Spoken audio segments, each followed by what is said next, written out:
ಭಕ್ತಿಯಲ್ಲಿ ಕೂಡ ಈ ಒಂದು ಆತುರತೆ ಆಕಾಂಕ್ಷೆ ಅನ್ನೋದು ಇದೆ. For hankering, Rupa Swami has said that he says Krishna Bhakti Rasa Bhavitamati, that Priyatam Yadivatopi Labhyate, that if you want to experience and taste the sweetness of Krishna consciousness, then you have to be willing to purchase it at any price. ರೂಪ ಗೋಸ್ವಾಮಿ ಅವರು ಈ ಒಂದು ಕಾತುರದ ಬಗ್ಗೆ ಏನ್ ಹೇಳಿದ್ದಾರೆ ಅಂತಂದ್ರೆ, ಭಗವಂತನನ್ನು ನಾವು ನಮ್ಮ ಒಂದು ಸ್ವಯಂವಾಗಿ ಮಾಡಿಕೊಳ್ಬೇಕು ಅಂದ್ರೆ ಅವನನ್ನು ಕೊಂಡುಕೊಳ್ಳುವ ಒಂದು ಏನಪ್ಪಾ ಅಂದ್ರೆ ಅದು ಅದನ್ನು ಭಗವಂತನ ನಮ್ಮನ್ನಾಗಿ ಮಾಡಿಕೊಳ್ಳುವ ಒಂದು ಪ್ರೈಸ್ ಕೊಡಬೇಕಾದಂತ ಒಂದು ಬೆಲೆ ಏನು ಅಂದ್ರೆ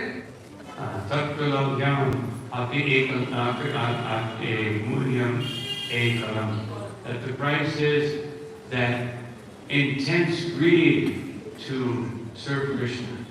ಭಗವಂತನನ್ನು ನಮ್ಮನ್ನಾಗಿ ಮಾಡಿಕೊಳ್ಳಬೇಕು ಅನ್ನೋ ಒಂದು ಬೆಲೆ ಅದಕ್ಕೆ ಕೊಡಬೇಕಾದಂತ ಬೆಲೆ ಏನಂದ್ರೆ ತುಂಬಾ ಗಾಢವಾದ ಒಂದು ಕಾತುರತೆ. And that cannot be obtained by any external or any process. ಒಂದು ಬಾಹ್ಯ ಪದ್ಧತಿಯಲ್ಲಿ ಈ ಇದನ್ನು ಪಡೆಯೋದಕ್ಕೆ ಸಾಧ್ಯನೇ ಇಲ್ಲ. Janma koti sukritaya nalabhyate. Even by millions of births of pious activities, you cannot attain Krishna. ಜನ್ಮ ಜನ್ಮಾಂತರಗಳು ಪುಣ್ಯ ಕೆಲಸ ಮಾಡಿದ ಮೇಲೆ ಕೂಡ ಇದನ್ನು ನಾವು ಪಡೆಯೋದಕ್ಕೆ ಸಾಧ್ಯವಿಲ್ಲ.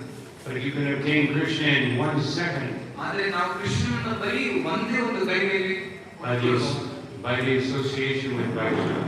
ಅದು ಈ ಒಂದು ಭಕ್ತರ ಒಂದು ಸಂಘದಲ್ಲಿ ನಾವು ಅದನ್ನು ನಾವು ಕಂಡುಕೊಳ್ಳಬಹುದು. Srila Prabhupada comments in Bhagavad Gita, 9th chapter, 2nd verse, that everyone wants to be happy. ಕೃಷ್ಣನ ಭಗವದ್ಗೀತೆಯ ಒಂದು 9ನೇ ಚಾಪ್ಟರ್ 9ನೇ ಅಧ್ಯಾಯ 2ನೇ ಶ್ಲೋಕದಲ್ಲಿ ಹೇಳ್ತಾರೆ ಏನಂದ್ರೆ, but real happiness means that I am happy all the time in any condition. ಈ ಒಂದು ಸುಖ ಅನ್ನೋದು ಏನು ಅಂತಂದ್ರೆ ಪ್ರತಿಯೊಂದು ಕ್ಷಣದಲ್ಲಿ ಕೂಡ ಇದೊಂದು ಸುಖವನ್ನು ಅನುಭವಿಸುವ ಒಂದು ಅರ್ಥ. And my only unhappiness is to see the unhappiness of others.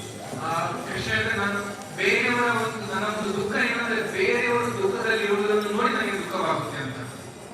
Not to see their material unhappiness, but the real unhappiness that they are not connected with Krishna. ಈ ಒಂದು ದುಃಖ ಈ ಒಂದು ಜಗತ್ತಿನ ಒಂದು ದುಃಖವಲ್ಲ, ಆದರೆ ಈ ದುಃಖ ಏನು ಅಂದ್ರೆ ಅವರು ಯಾವ ರೀತಿಯ ಕೃಷ್ಣ ಪ್ರಜ್ಞೆಯಲ್ಲಿ ಇಲ್ಲ ಅನ್ನೋ ನೋಡುವ ವಿಚಾರದಿಂದ ನಮಗೆ ದುಃಖವಾಗುತ್ತೆ. So how can we become connected with Krishna? ಯಾವ ರೀತಿಯಾಗಿ ನಾವು ಭಗವಂತನ ಜೊತೆ ನಾವು ಸೇರಿಕೊಳ್ಳಬಹುದು? Ivam parampara ivam prajoshayano vidu, by the system of parampara. So ಯಾವ ರೀತಿಯಾಗಿ ನಾವು ಭಗವಂತನಲ್ಲಿ ಸೇರಿಕೊಳ್ಳಬಹುದು ಅಂದ್ರೆ ಈ ಒಂದು ಪರಂಪರೆಯಲ್ಲಿ ಜೋಡಣೆಯಿಂದ ನಾವು ಭಗವಂತನಲ್ಲಿ ಅರ್ಥ ಮಾಡ್ತೀವಿ. But for the parampara to work properly, the king or the president or the prime minister, everyone they have to preserve the parampara. So ಈ ಒಂದು ಪರಂಪರೆಯನ್ನು ನಾವು ಅದೇ ಒಂದು ಸ್ಥಾನದಲ್ಲಿ ಇಡಬೇಕಂದ್ರೆ ಅದರಲ್ಲಿ ಇರುವ ಒಬ್ಬ ರಾಜ ಮಂತ್ರಿ ಅದನ್ನ ಅವರು ಸರಿಯಾಗಿ ನೋಡಿಕೊಂಡಾಗ ಮಾತ್ರ ಅದು ಸರಿಯಾಗಿರುತ್ತೆ. So how can we get the kings and presidents and prime ministers to protect the parampara, to make sure that Krishna is given to everyone? So ಯಾವ ರೀತಿಯಾಗಿ ಒಂದು ರಾಜರು ಮತ್ತೆ ಮಂತ್ರಿಗಳು ಮತ್ತೆ ಪ್ರೆಸಿಡೆಂಟ್ಗಳು ಸೊ ಯಾವ ಇವರು ಈ ಒಂದು ಪರಂಪರೆಯನ್ನಾಗಿ ಚೆನ್ನಾಗಿ ಇರುವುದಕ್ಕೆ ಒಂದು ಏನು ಮಾಡಬೇಕಂತ ಒಂದು ಕೆಲಸ. Srila Prabhupada said that he especially wanted sets of his books to be distributed. So Prabhupada ಒಂದು ವಿಚಾರ ಏನಾಗಿತ್ತು ಅಂದ್ರೆ ಈ ಒಂದು ಅವರ ಒಂದು ಪುಸ್ತಕಗಳನ್ನ ಎಷ್ಟಾಗುತ್ತೆ ಎಲ್ಲರಲ್ಲೂ ಒಂದು ವಿತರಿಸಬೇಕು ಅಂತ. Because that way people will be fully convinced. ಇದನ್ನು ಪುಸ್ತಕಗಳನ್ನು ಓದಿದಾಗ ಅವರಿಗೆ ಏನಾಗ್ತದೆ ಅವರ ಕನ್ವಿಕ್ಷನ್ ಒಂದು ಬರುತ್ತೆ. And Prabhupada, he would preach to leaders of society. Prabhupada ಅವರು ಈ ಒಂದು ಪ್ರಪಂಚದ ಒಂದು ಅತ್ಯುತ್ತಮ ವ್ಯಕ್ತಿಗಳಿಗೆ ಅವರು ತಮ್ಮ ಒಂದು ಭಾಷಣ ಕೊಡಬಹುದು, ಪ್ರೀಚಿಂಗ್ ಅನ್ನು ಮಾಡಬಹುದು. Because if the leaders become convinced of the value of Krishna consciousness, then everyone else will follow. ಯಾಕಂದ್ರೆ ಈ ಒಂದು ಮುಖ್ಯ ವ್ಯಕ್ತಿಗಳು ಈ ಒಂದು ವಿಚಾರಗಳನ್ನ ತಿಳಿದುಕೊಂಡು ಅಭ್ಯಾಸವನ್ನು ಮಾಡಿದಾಗ ಬೇರೆ ಎಲ್ಲಾ ಜನರು ಇದನ್ನು ಕೂಡ ಪಾಲಿಸಬಹುದು. So here in India we have a very favorable prime minister. ಈ ಒಂದು ಭಾರತದಲ್ಲಿ ತುಂಬಾ ಪ್ರಚಲಿತವಾದ ಎಲ್ಲರಿಗೂ ಅತ್ಯುತ್ತಮವಾದ ಒಂದು ಪ್ರಧಾನಮಂತ್ರಿ ಇದ್ದಾರೆ. And now in England we have a devotee as prime minister. ಈಗ ಇಂಗ್ಲೆಂಡ್ ನಲ್ಲಿ ಕೂಡ ಏನಂದ್ರೆ ತುಂಬಾ ಒಂದು ಪರಿಚಯ ಉಳ್ಳ ಕೃಷ್ಣ ಪ್ರಜ್ಞಾಂತರಿಗೆ ಅವರು ಅಲ್ಲಿ ಮುಖ್ಯಮಂತ್ರಿಗಳಾಗಿದ್ದಾರೆ. I don't know what we can do about USA because they're very mixed up, but there is a candidate, a devotee candidate to become president. So USA ಅಲ್ಲಿ ಏನಾಗುತ್ತೆ ಅಂತ ಹೇಳೋಕ್ಕಾಗಲ್ಲ, ಆದ್ರೆ ಅಲ್ಲಿ USA president of the candidate ಅವರು ಕೂಡ ಕೃಷ್ಣ ಪ್ರಜ್ಞೆಗೆ ತುಂಬಾ ಹತ್ತಿರವಾದವರು. But for the people to elect these persons in these positions, they have to have Prabhupada's votes. ಆದ್ರೆ ಪ್ರಜೆಗಳಿಗೆ ಇಂಥ ಒಂದು ಕೃಷ್ಣ ಪ್ರಜ್ಞೆ ಬಗ್ಗೆ ಅರಿವುಳ್ಳ ವ್ಯಕ್ತಿಗಳನ್ನ ಎಲೆಕ್ಟ್ ಮಾಡಬೇಕು ಅಂತಂದ್ರೆ ಅವರು ಪ್ರಭುಪಾದ ಒಂದು ಪುಸ್ತಕಗಳನ್ನ ಓದಬೇಕು. Mostly people elect someone who they think can give them more money. So usually ಪ್ರಜೆಗಳು ಏನ್ ಮಾಡ್ತಾರೆ ಅಂದ್ರೆ ಯಾರು ಅವರಿಗೆ ದುಡ್ಡು ಅದೆಲ್ಲ ಕೊಡ್ತಾರೋ ಅವ್ರನ್ನ ಅವರು ಎಲೆಕ್ಟ್ ಮಾಡ್ತಾರೆ. Srila Prabhupada says in Chaitanya Charitamrita that one fruit of love of Godhead is worth more than millions and millions of monetary units. ಆದ್ರೆ ಶ್ರೀಲ ಪ್ರಭುಪಾದರು ಚೈತನ್ಯ ಚರಿತಾಮೃತದಲ್ಲಿ ಏನ್ ಹೇಳ್ತಾರೆ, ಈ ಒಂದು ಭಗವಂತನ ಒಂದು ಕೃಪೆ, ಒಂದು ಲವ್ ಆಫ್ ಗಾಡ್ ಏನಿದೆ ಅದು ಎಷ್ಟು ಬೆಲೆಯುವುದು ಅಂದ್ರೆ ಎಷ್ಟೋ ಲಕ್ಷ ಲಕ್ಷ ಕೋಟಿ ರೂಪಾಯಿಗಳನ್ನು ಅದು ಮೀರುತ್ತೆ. These are transcendental gems. ಇದು transcendental gems.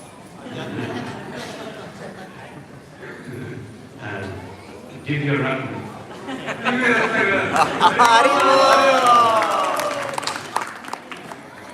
This was the realization of Dhruva Maharaj. ಇದು ಯಾರದು ಒಂದು ಅರಿವು ಅಂತಂದ್ರೆ ಧ್ರುವ Maharaj. He said, I've been looking for broken glass and now I have found this transcendental gem. ಹೇಳ್ತಾರೆ, ನಾನು ಮುಂದೆ ಹೋಗಿರೋ ಒಂದು ಕಾಜುಗಳನ್ನು ನಾನು ಹುಡುಕ್ತಾ ಇದ್ದೆ, ಆದ್ರೆ ಈಗ ನನಗೆ ಈ ಒಂದು ದಿವ್ಯ ರತ್ನಗಳು ಸಿಕ್ಕಿದೆ.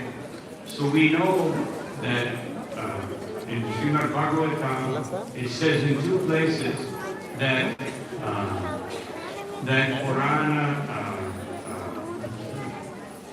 Purana Samhitam, that these books are actually incarnations of Krishna. ಆದ್ರೆ ಭಾಗವತದಲ್ಲಿ ಹೇಳುತ್ತೆ, ಈ ಒಂದು ಪುಸ್ತಕ ಏನಿದೆ ಇದು ಸ್ವಯಂವಾಗಿ ಕೃಷ್ಣನೇ ಅಂತ. So when we give a book, we're giving Krishna to someone. ನಾವು ಬೇರೆಯವರಿಗೆ ಒಂದು ಪುಸ್ತಕಗಳನ್ನು ಕೊಟ್ಟಾಗ ನಮಗೆ ಗೊತ್ತಿರಬೇಕು ನಾವು ಕೃಷ್ಣನನ್ನೇ ಅವರಿಗೆ ನಾವು ಕೊಡ್ತಾ ಇದ್ದೀವಿ ಅಂತ. And not only are we giving Krishna, we're giving Krishna and his topmost devotee. ನಾವು ಕೃಷ್ಣನ ಕೊಡುವ ಜೊತೆಗೆ ಆ ಒಂದು ಕೃಷ್ಣನ ತುಂಬಾ ಹತ್ತಿರವಿರುವ ಒಂದು ಭಕ್ತರ ಸಂಘವನ್ನು ಅವರಿಗೆ ನಾವು ಕೊಡ್ತಾ ಇದ್ದೇವೆ.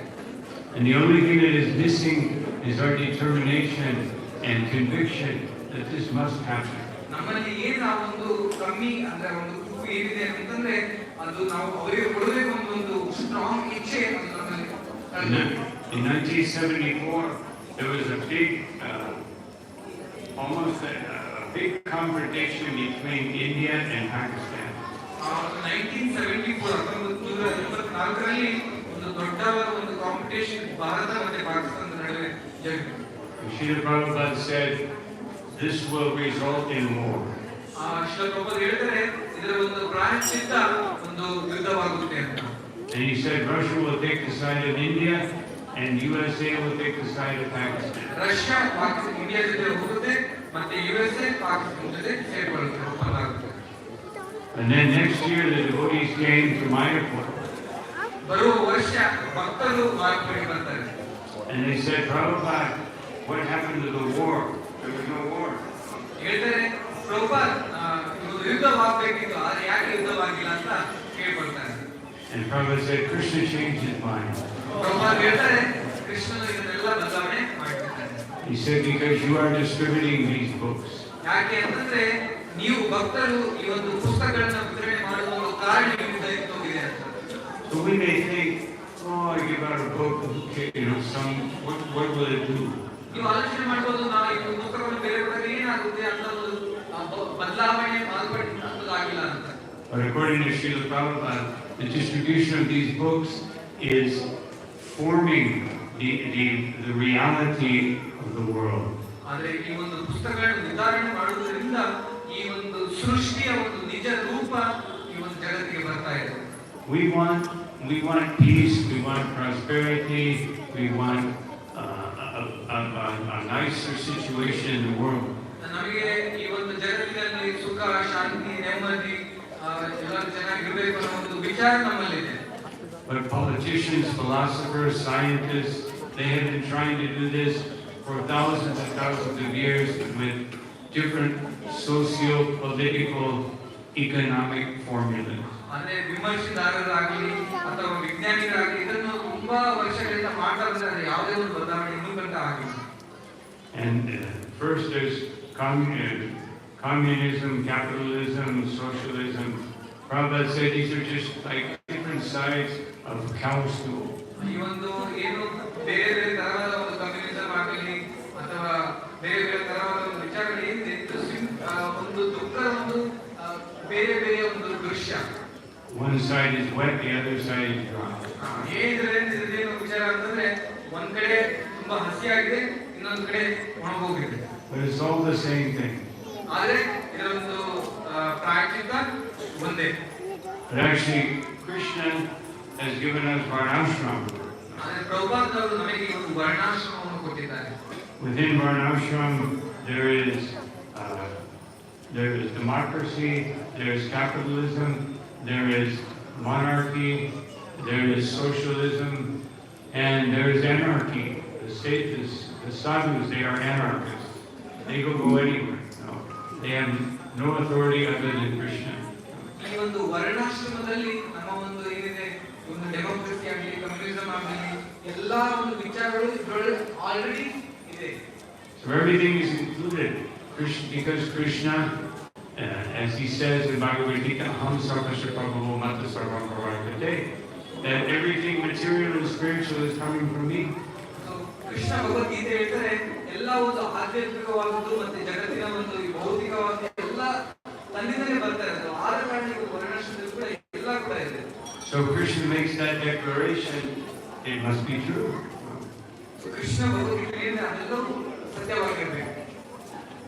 It only requires that we have the firm and conviction that this is true. ನಮ್ಮಲ್ಲಿ ಏನಿರಬೇಕು ಅಂದ್ರೆ ಈ ಒಂದು ವಿಚಾರಗಳನ್ನು ತಿಳ್ಕೊಳ್ಳಬೇಕು. ನಮ್ಮಲ್ಲಿ ಗಾಢವಾದ ಒಂದು ಶ್ರದ್ಧೆ, ಇದೆಲ್ಲವೂ ಕೃಷ್ಣ ಏನಿದೆ ಅದೆಲ್ಲವೂ ನಿಜವಾದದ್ದು ಸತ್ಯವಾದದ್ದು. Chaitanya Mahaprabhu said, Shraddha Sabde Vishwasya ka he Sudhidinishwar Krishna Bhakti Goya Sarvakama. That real faith means the unwavering conviction that by serving Krishna everything else will be accomplished. ನಿಜವಾದ ಒಂದು ಶ್ರದ್ಧೆ ಏನಂದ್ರೆ ಕೃಷ್ಣ ಒಂದು ಪೂಜೆ, ಕೃಷ್ಣ ಒಂದು ಸೇವೆ ಮಾಡಿದರೆ ಬೇರೆ ಯಾವ ಒಂದು ಸೇವೆ ಮಾಡುವ ಒಂದು ಅವಶ್ಯಕತೆ ಇಲ್ಲ. So the only thing that missing is that we get this information, this knowledge into the hands of everyone. ನಾವು ಮಾಡುವ ಒಂದು ಕೆಲಸ ಏನಪ್ಪಾ ಅಂದ್ರೆ ಈ ಒಂದು ವಿದ್ಯೆಯನ್ನ ಜನರ ಒಂದು ಕೈಗೆ ಸೇರಿಸುವ ಒಂದು ವಿಚಾರ. And especially in India right now with a very favorable prime minister, it's much easier to try to convince people in the higher rungs of society to take to Krishna consciousness. ಈಗ ಭಾರತದಲ್ಲಿ ಎಷ್ಟು ಒಂದು favourable situation ಇದೆ ಅಂತಂದ್ರೆ ನಮ್ಮ ಒಂದು ಪ್ರಧಾನ ಮಂತ್ರಿಗಳು ಅವರ ಒಂದು ಸಹಾಯದಿಂದ ಈ ಒಂದು ಪುಸ್ತಕಗಳನ್ನ ತುಂಬಾ ತುಂಬಾ ಮುಖ್ಯವಾದ ವ್ಯಕ್ತಿಗಳಿಂದ ನಾವು ಕೊಂಡುಕೊಳ್ಳಬಹುದು. As it says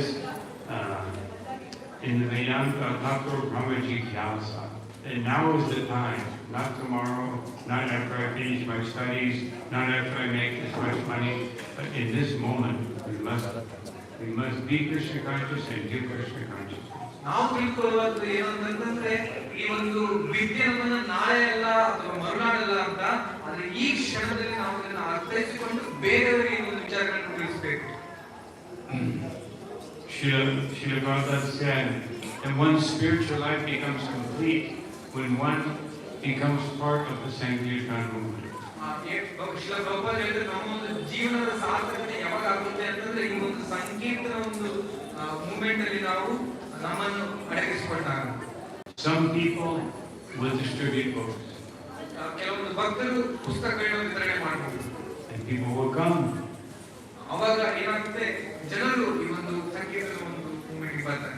And someone will dress the deities very beautifully so that they will be attracted to Krishna. ಕೆಲವು ಭಕ್ತರು ನಮ್ಮ ಒಂದು ಡೀಟೀಸ್ ಅನ್ನು ತುಂಬಾ ಅಲಂಕಾರದಿಂದ ಅಲಂಕರಿಸಿದಾಗ ಜನರು ಅದನ್ನು ನೋಡಿ ಆಕರ್ಷಿತರಾಗ್ತಾರೆ. And someone will cook nice prasadam so that everyone will be purified. ಕೆಲವೊಂದು ಭಕ್ತರು ತುಂಬಾ ಒಂದು ರುಚಿಕರವಾದ ಭೋಜನ ಭಗವಂತನ ಒಂದು ಪ್ರಸಾದವನ್ನು ಮಾಡಿದಾಗ ಅದನ್ನು ತಿಂದು ಜನರಿಗೆ ಭಕ್ತಿಯಲ್ಲಿ ಒಂದು ಆಸೆ ಉಂಟಾಗುತ್ತೆ. And someone will speak to the people to help them clear their doubts about Krishna consciousness. ಕೆಲವು ಭಕ್ತರು ಈ ಒಂದು ವಿದ್ಯೆಯನ್ನ ಜನರಿಗೆ ಮಾತಾಡಿ ಅವರಲ್ಲಿರುವ ಒಂದು ಸಂಶಯಗಳನ್ನ ತೊಡಗಿಸುತ್ತಾರೆ. This is all part of the Sankirtan movement. ಇದೆಲ್ಲವೂ ಒಂದು ಸಂಕೀರ್ತನೆಯ ಒಂದು ಮೂಮೆಂಟಿನ ಒಂದು ವಿಭಾಗ. Sankirtan has different meanings. ಸಂಕೀರ್ತನೆ ಅನ್ನೋದಕ್ಕೆ ತುಂಬಾ ಒಂದು ಹಲವಾರು ಅರ್ಥಗಳಿದೆ. One meaning is that we all come together and chant. ಒಂದು ಅರ್ಥ ಏನಂದ್ರೆ ಎಲ್ಲರೂ ಒಟ್ಟಿಗೆ ಬಂದು ಭಗವಂತನ ನಾಮಸ್ಮರಣೆ ಮಾಡುವುದು. Another meaning is that everything that I have within my sphere of influence is only for kirtan. So ಇನ್ನೊಂದು ಅರ್ಥ ಏನಂದ್ರೆ ನನ್ನಯ ಒಂದು ಇನ್ಫ್ಲುಯೆನ್ಸ್ ಎಷ್ಟಿದೆ ಅದನ್ನೆಲ್ಲವನ್ನು ಈ ಒಂದು ಕೀರ್ತನೆಯಲ್ಲಿ ಉಪಯೋಗಿಸುತ್ತಾರೆ. My body, my mind, my words, everything. ನನ್ನ ದೇಹ, ನನ್ನ ಬುದ್ಧಿ, ನನ್ನ ಶಕ್ತಿ ಇದೆಲ್ಲವನ್ನು ಅಳವಡಿಸುತ್ತಾರೆ. Another meaning is that we bring everyone to the point where they can participate in kirtan. ಇನ್ನೊಂದು ಅರ್ಥ ಏನಂದ್ರೆ ಎಲ್ಲಾ ಜನರನ್ನು ಈ ಒಂದು ಜಾಗಕ್ಕೆ ತಂದು ಅವರನ್ನು ಕೂಡ ಈ ಒಂದು ಸಂಗೀತದಲ್ಲಿ ಭಾಗವಹಿಸುವ ಅವಕಾಶ ಕೊಡುವುದರಿಂದ. And another meaning is that everything is meant for glorifying Krishna. ಇನ್ನೊಂದು ಅರ್ಥ ಏನಂದ್ರೆ ಎಲ್ಲಾ ಒಂದು ವಸ್ತುಗಳ ಒಂದು ಉಪಯೋಗ ಭಗವಂತನ ಒಂದು ಸೇವೆಯಲ್ಲಿ ಮಾಡುವುದರಿಂದ. Actually, there is nothing in this world except for glorifying Krishna. ಈ ಒಂದು ಜಗತ್ತಿನಲ್ಲಿ ಯಾವುದೇ ಒಂದು ವಸ್ತು ಕೂಡ ಭಗವಂತನ ಸೇವೆಯಲ್ಲಿ ಅಳವಡಿಸುವಂತ ಒಂದು ವಸ್ತುವನ್ನು ಯಾವುದು ಎಲ್ಲವನ್ನು ಭಗವಂತನ ಸೇವೆಯಲ್ಲಿ ಅಳವಡಿಸಬಹುದು. Just like all of us, in Bhagavad Gita, Krishna says Mahatma. So who is the Mahatma? Krishna ಭಗವದ್ಗೀತೆಯಲ್ಲಿ ಹೇಳ್ತಾರೆ ಮಹಾತ್ಮ ಅಂತ ಮಹಾತ್ಮ ಈ ಮಹಾತ್ಮ ಅನ್ನೋ ಒಂದು ವಿಚಾರ ಇದರ ಅರ್ಥ ಏನು? We are all Mahatmas. ನಾವೆಲ್ಲರೂ ಮಹಾತ್ಮರು. But some of us have forgotten. No, some of us have forgotten. ಅದೇನಂದ್ರೆ ನಾವು ಕೆಲವರು ಮರೆತೋಗಿ ನಾವು ಮಹಾತ್ಮರು. So how do we become a Mahatma? ನಾವು ಯಾವ ರೀತಿಯಾಗಿ ನಾವು ಮಹಾತ್ಮರು ಅಂತ ನಾವು ತಿಳ್ಕೊಳ್ಬೇಕು. Satatam Gitayantam Mam, always chanting the holy name of Krishna and glorifying Him. ಪ್ರತಿ ಕ್ಷಣವೂ ನಾವು ಭಗವಂತನ ನಾಮಸ್ಮರಣೆ ನಾವು ಮಹಾತ್ಮರಾಗ್ತೇವೆ. Yatantas Jitha Prataha, always endeavoring to please Krishna. ನಾವು ಮಾಡುವ ಪ್ರತಿಯೊಂದು ಕಾರ್ಯವು ಭಗವಂತನ ಒಂದು ಸೇವೆ, ಭಗವಂತನ ಒಂದು ಪ್ಲೇಸರಿಗೆ ಅಂತ ಮಾಡಿದಾಗ Namishantas Chimam Bhaktya, and always working within the realm of bhakti. ಯಾವಾಗಲೂ ನಾವು ಮಾಡುವ ಒಂದು ಕಾರ್ಯ ಈ ಒಂದು ಭಕ್ತಿಯ ಒಂದು ಒಳಗಡೆ ಇರಬೇಕು. Nityukta Upasate, and that way everything becomes part of our service. Everything is included in our service to Krishna. So ಈ ರೀತಿ ಮಾಡಿದ್ರೆ ನಾವು ಮಾಡುವ ಪ್ರತಿಯೊಂದು ಕಾರ್ಯವು ಭಗವಂತನ ಸೇವೆಯಲ್ಲಿ ಅದು ಒಳಗಾಗುತ್ತದೆ. And Nitya Yukta means that my whole life and everything around me is related to Krishna. ನಿತ್ಯಯುಕ್ತ ಅನ್ನೋ ಒಂದು ಅರ್ಥ ಏನಂದ್ರೆ ನಮ್ಮ ಜೀವನ ಪೂರ್ತಿ ನಾವು ಮಾಡುವ ಕಾರ್ಯ ಭಗವಂತನ ಒಂದು ಸೇವೆಯಲ್ಲೇ ಇರಬೇಕು. And it also means that this activity of Krishna consciousness of bhakti is 24 hours.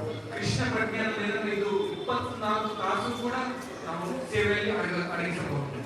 You only have to give Krishna 24 hours a day. You only have to give Krishna. ನೀವೇನ್ ಮಾಡಿದ್ರೆ ಬರೀ 24 ತಾಸು ಮಾತ್ರ ಭಗವಂತನ ಸೇವೆಯಲ್ಲಿ ಉಪಯೋಗಿಸಿ. The rest of the time is yours.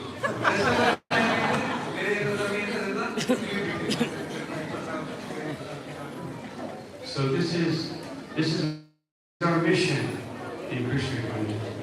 ಇದು ನಮ್ಮ ಒಂದು ಗುರಿ, ಈ ಒಂದು ಕೃಷ್ಣ ಪ್ರಜ್ಞೆಯ ಒಂದು We have to endeavor to please Krishna. ನಾವು ಭಗವಂತನ ಒಂದು ಖುಷಿ ಪಡಿಸೋದಕ್ಕೆ ಏನು ಬೇಕೋ ಅದನ್ನ ನಾವು ಪ್ರಯಾಸ ಪಡಬೇಕು. In Bhagavatam it says that Atatum sa vivishashta varnashramam vibhavishaha sunustika siddharmasha samsiddhir haritoshana, that my dear Brahmins, whether you're practicing varnashram, whether you're engaged in practical activities, whatever you're doing, the only purpose is to please Krishna. ಭಾಗವತದಲ್ಲಿ ಹೇಳ್ತಾರೆ ಏನಂತ, ನಾವು ಮಾಡುವ ವರ್ಣಾಶ್ರಮವಾಗಲಿ, ನಾವು ಮಾಡುವ ಯಾವುದೇ ಒಂದು ದಿನನಿತ್ಯ ಕೆಲಸವಾಗಲಿ, ಇದೆಲ್ಲ ಒಂದು ಗುರಿ ಏನಪ್ಪಾ ಅಂದ್ರೆ ಭಗವಂತನಿಗೆ ಸುಖವನ್ನು ಕೊಡುವುದು. There is nothing else in this world. ಅದನ್ನ ಬಿಟ್ಟು ಬೇರೆ ಮಾಡುವ ಕೆಲಸ ವಿಚಾರ ಯಾವುದೂ ಇಲ್ಲ. Actually, everything we do is meant for pleasing Krishna. ನಾವು ಏನೇ ಮಾಡುವ ಒಂದು ಕೆಲಸ ಕಾರ್ಯ ಅದೆಲ್ಲವೂ ಕೂಡ ಭಗವಂತನಿಗೆ ಸುಖವನ್ನಾಗಿ ನೀಡುವ ಒಂದು ವಿಚಾರ. Like Krishna himself said, that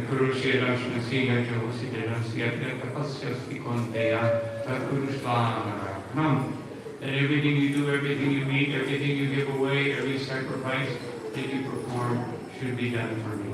Krishna Bhagavad Gita ಹೇಳ್ತಾರೆ, ಈ ಒಂದು ಶ್ಲೋಕದಲ್ಲಿ ಏನಂದ್ರೆ, ನಾವು ಮಾಡುವ ಒಂದು ಕೆಲಸ, ನಾವು ಊಟ ಮಾಡಬೇಕಾದ್ರೆ, ನಾವು ಯಾವುದೇ ರೀತಿಯ ಒಂದು ಅರ್ಪಣೆ ಮಾಡಬೇಕಾದ್ರೆ ಎಲ್ಲರ ಒಂದು ಗುರಿ ಏನಪ್ಪಾ ಅಂದ್ರೆ ಭಗವಂತನಿಗೆ ಸುಖ ಕೊಡುವುದು. Everything we do in life is directed toward pleasing someone. ನಾವು ನಮ್ಮ ಜೀವನದಲ್ಲಿ ನೋಡುವುದೇನೆಂದ್ರೆ ಏನಂದ್ರೆ, ನಾವು ಮಾಡೋ ಪ್ರತಿಯೊಂದು ಕಾರ್ಯ ಬೇರೆಯವರಿಗೆ ಖುಷಿಪಡಿಸುವುದಕ್ಕೆ. But there are so many someones. There are many someones.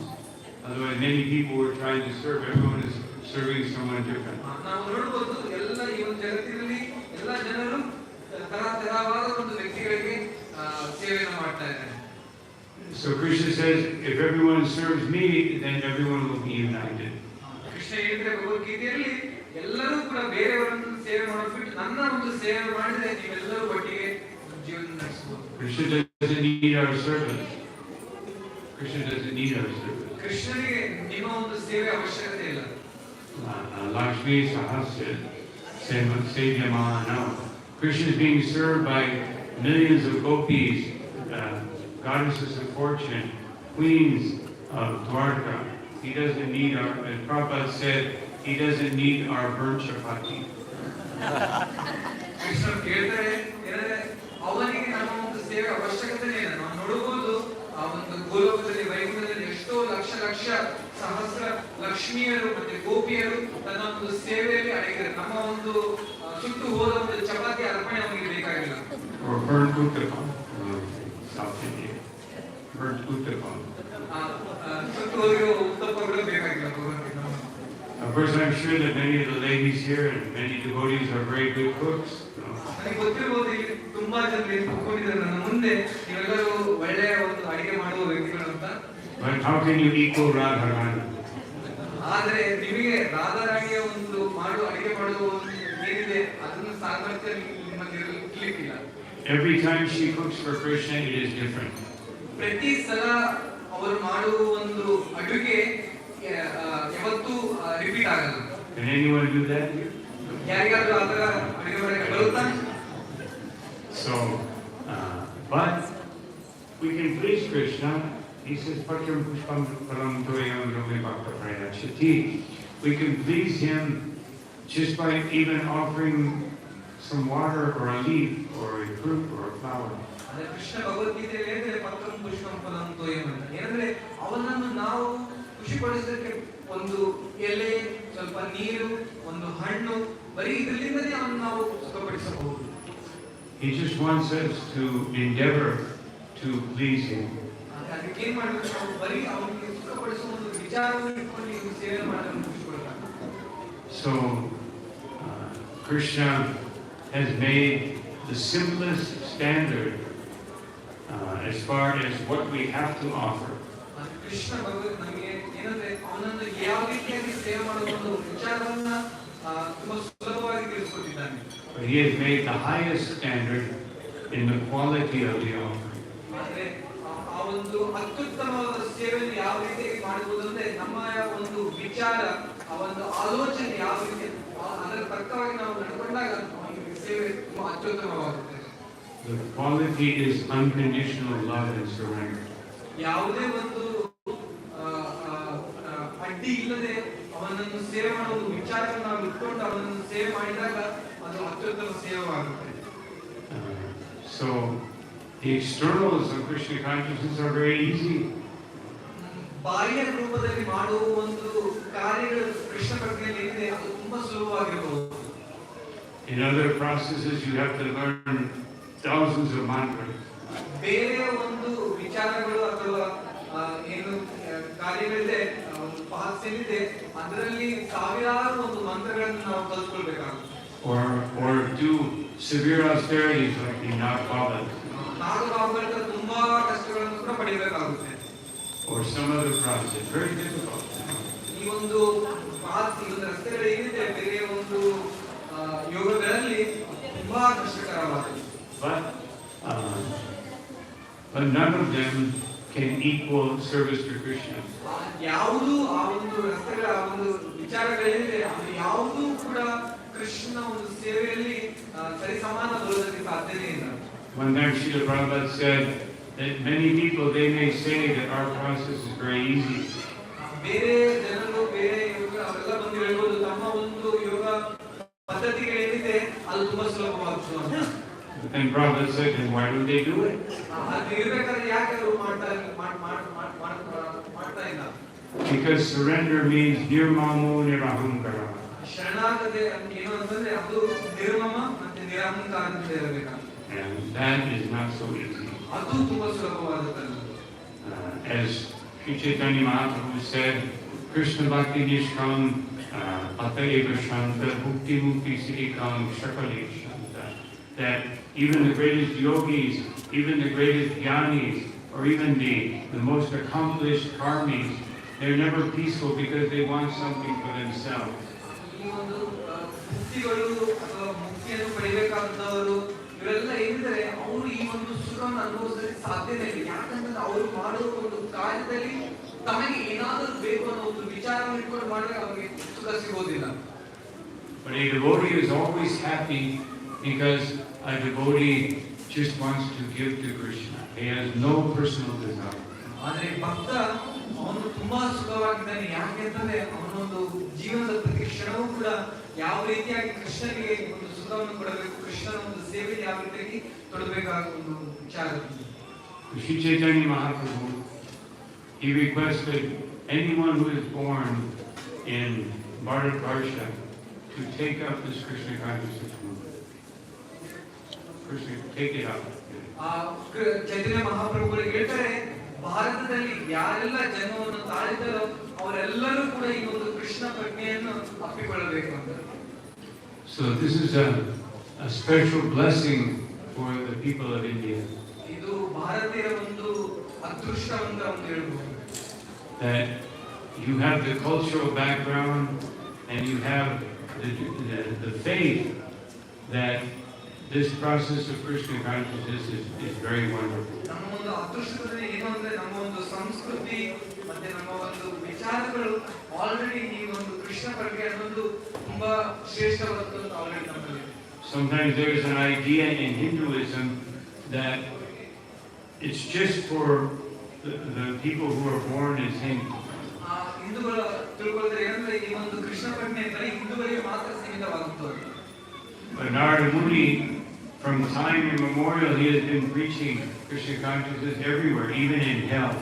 ಆದರೆ ನಾರದ ಮುನಿಗಳು ಈ ಒಂದು ಕೃಷ್ಣ ಪ್ರಜ್ಞೆಯನ್ನು ಎಷ್ಟೋ ಒಂದು ಲಕ್ಷ ವರ್ಷಗಳಿಂದ ತರತರವಾದ ಜನಗಳಿಗೆ ಇದನ್ನು ಕೊಡ್ತಾರೆ.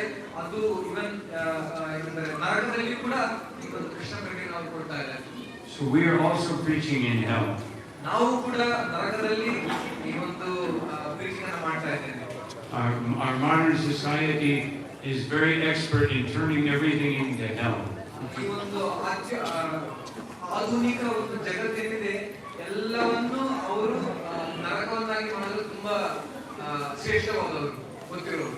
The first time I came to Bangalore or Bengaluru, as they say nowadays, that it was very peaceful. You could go anywhere within 10-15 minutes. ಮುಂಚೆ ನಾನು ಬೆಂಗಳೂರಿಗೆ ಕಾಲೂರಿಗೆ ಬಂದಾಗ ಇಲ್ಲಿ ತುಂಬಾ ಎಲ್ಲ ಶಾಂತವಾಗಿತ್ತು. ಒಂದು ಜಾಗದಿಂದ ಇನ್ನೊಂದು ಜಾಗಕ್ಕೆ ಬರೀ 15 ನಿಮಿಷದಲ್ಲಿ ಟ್ರಾವೆಲ್ ಮಾಡಬಹುದು. And now it has the reputation of the worst traffic in India. ಆದರೆ ಈಗ ಪರಿಸ್ಥಿತಿ ಏನಂತಂದ್ರೆ ಈ ಭಾರತದಲ್ಲಿ ಅಷ್ಟು ನೀಚವಾದ ಒಂದು ಟ್ರಾಫಿಕ್ ಏನಿದೆ ಬೆಂಗಳೂರಲ್ಲಿ. It used to be the garden city and now it's the traffic city. ಮುಂಚೆ ಇದು ಗಾರ್ಡನ್ ಸಿಟಿ ಆಗಿತ್ತು, ಆದರೆ ಈಗ ಟ್ರಾಫಿಕ್ ಸಿಟಿ ಆಗಿದೆ. So everywhere in the world they create big cities, industries, pollute the air, pollute the water, and people are suffering. ಪ್ರಪಂಚದಲ್ಲಿ ಎಲ್ಲಾ ಕಡೆ ಏನಾಗ್ತಾ ಇದೆ ಅಂದ್ರೆ ಈ ಒಂದು ಅತ್ಯಾಧುನಿಕ ಒಂದು ಸಿಟಿಗಳು ತುಂಬಾ ಒಂದು ಏನಂದ್ರೆ ಕಲುಷಿತವನ್ನು, ಗಾಳಿಯನ್ನ, ಊಟವನ್ನು ಎಲ್ಲದನ್ನು ಕಲುಷಿತವನ್ನಾಗಿ ಮಾಡ್ತಾ ಇದೆ. So Srila Prabhupada said people want pure air and pure water, but they don't want pure consciousness.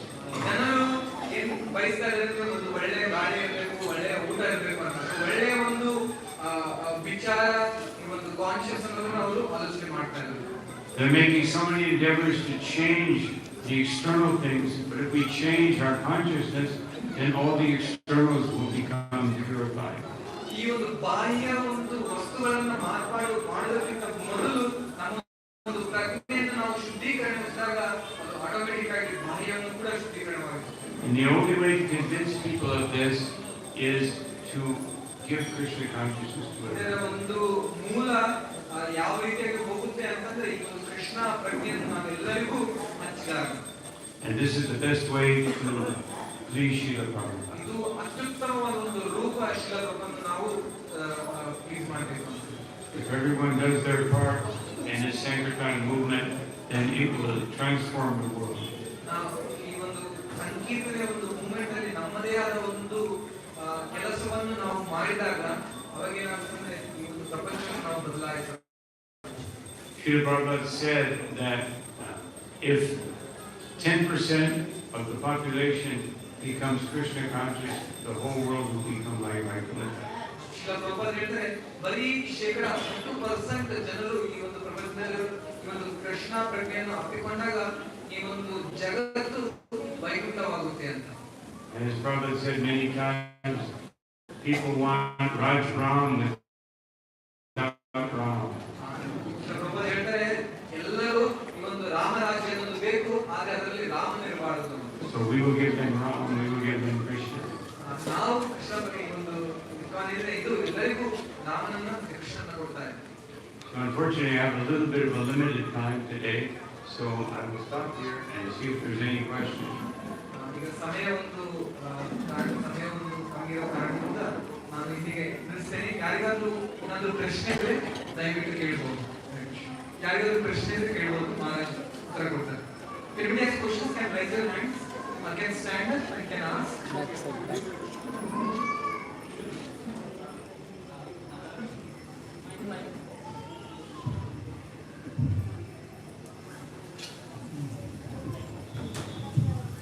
Maharaj, in 2047 in India, the population of Islam will become more. So it will be very difficult for us to continue as a Sanatana Dharma. So this is a very fearful message they are predicting. So you are telling so 10% become Krishna consciousness. So the whole world will be peaceful. But around the world they are all accepting Krishna consciousness. In India, it is not so. It is very difficult for them to change Muslims or Christians. So, what to do? Hare Krishna.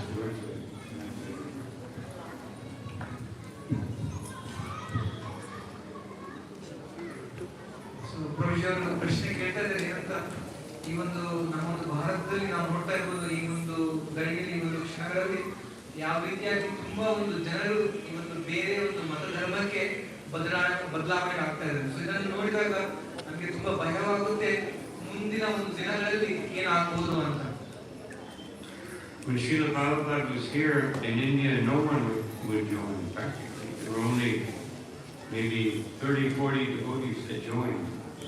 ಶಿಲ ಪ್ರಭುಪಾದರು ಮುಂಚೆ ಭಾರತದಲ್ಲಿ ನೋಡಬಹುದು ಬರೀ 30-40 ಜನರು ಮಾತ್ರ ತಮ್ಮ ಈ ಒಂದು ಕೃಷ್ಣ ಪ್ರಕ್ರಿಯೆಗೆ ಬರ್ತಾ ಇದ್ದಾರೆ. And now there are hundreds of times more devotees in India. ಆದರೆ ಈಗ ನಾವು ನೋಡಬಹುದು 100ರಷ್ಟು ಹೆಚ್ಚು ಜನರು ಈ ಒಂದು ಕೃಷ್ಣ ಪ್ರಕ್ರಿಯೆಗೆ ಬರ್ತಾ ಇದ್ದಾರೆ. But the best way to convince people is not by philosophy, but by ourselves becoming satisfied in Krishna consciousness. ಜನರನ್ನು ನಾವು ಭಕ್ತಿಗೆ ಕರ್ಕೊಂಡು ಬರಬೇಕು ಅಂತಂದ್ರೆ ಈ ಒಂದು ಫಿಲಾಸಫಿ ತತ್ವವನ್ನು ಪ್ರತಿಷ್ಠಿಸುವುದರಿಂದ ಅಲ್ಲ, ಆದರೆ ನಾವು ಈ ಒಂದು ತತ್ವವನ್ನು ವಿಚಾರಗಳನ್ನ ಅಭ್ಯಾಸಿಸಿ ನಮ್ಮ ಜೀವನದಲ್ಲಿ ಬೆರೆಸಿಕೊಂಡು ನಮ್ಮ ಒಂದು ಜೀವನ ಶೈಲಿಯನ್ನು ನಡೆಸಿದಾಗ ಜನರು ಅದನ್ನು ನೋಡಿ ಭಕ್ತಿಗೆ ಬರ್ತಾರೆ. We can't convince people that this will make you blissful if I'm fighting with other devotees. ನಾವು ಜನರಿಗೆ ಈ ಒಂದು ಭಕ್ತಿಯನ್ನು ತುಂಬಾ ಖುಷಿಕರವಾದದ್ದು, ತುಂಬಾ ಚೆನ್ನಾಗಿರುವಂತದ್ದು ಬರೀ ಹೇಳುವುದರಿಂದಲ್ಲ, ಅವರು ನಮ್ಮನ್ನು ಕೂಡ ಬೇರೆ ಒಂದು ಭಕ್ತರ ಜೊತೆ ಜಗಳವನ್ನು ನೋಡಿದಾಗ ಅವರು ಭಕ್ತಿಗೆ ಬರ್ತಾರೆ. We have to live the philosophy of dasa dasa anudasa. ನಾವು ಈ ಒಂದು ತತ್ವವನ್ನು ಯಾವ ರೀತಿ ಕಲ್ತ್ಕೊಂಡು ನಾವು ಬೇರೆಯವರ ಒಂದು ದಾಸರಾಗಿ ಇದ್ದಾಗ ಅದು ನಿಜ ರೂಪವಾಗುತ್ತೆ. Not that my guru is Prabhu and everybody else is my das. ಏನಂತಂದ್ರೆ ಬರೀ ನಮ್ಮ ಒಂದು ಗುರುಗಳು ಮಾತ್ರ ನನ್ನ ಒಂದು ಗುರುಗಳು, ಬೇರೆ ಎಲ್ಲರೂ ನನಗೆ ಗೊತ್ತಿರೋ ಗುರುಗಳಲ್ಲ ಅಂತ ಒಂದು ವಿಚಾರ ನಾವು ಇಟ್ಕೊಳ್ಬಾರ್ದು. We should be ready and willing to change, and to always advance more and more. Not to think, oh, I've been in the movement for 5 years, 10 years, I know it all. ನಾವು ಏನಂದ್ರೆ ಎಲ್ಲ ಒಂದು ಸೇವಕರಾಗಿ ನಮ್ಮ ಒಂದು ಭಕ್ತಿಯಲ್ಲಿ ಮುನ್ನಡೆದನ್ನು ಹೋಗ್ತಾ ಇರಬೇಕಾದ್ರೆ ನಾನು ಇನ್ನೂ ದಾಸನೇ, ನನಗೆ ಇನ್ನೂ ಯಾವುದೂ ಗೊತ್ತಿಲ್ಲ ಅನ್ನೋ ಒಂದು ವಿಚಾರ ನಾವು ತಿಳ್ಕೊಳ್ಬೇಕು. This is ahankara. ಯಾವ ರೀತಿಯಾಗಿ ಅವರು ಆ ಥರ ತಿಳ್ಕೊಳ್ತಾರೋ ಅವರು ಅಹಂಕಾರದಿಂದ ಬೆರೆತಿದ್ದಾರೆ.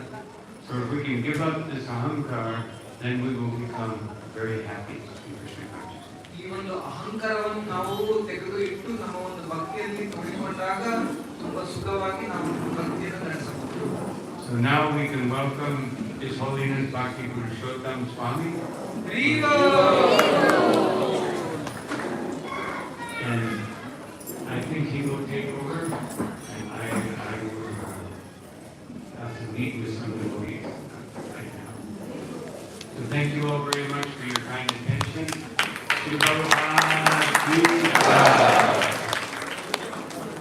Ananta Koti Vaishnava Vrinda ki jai.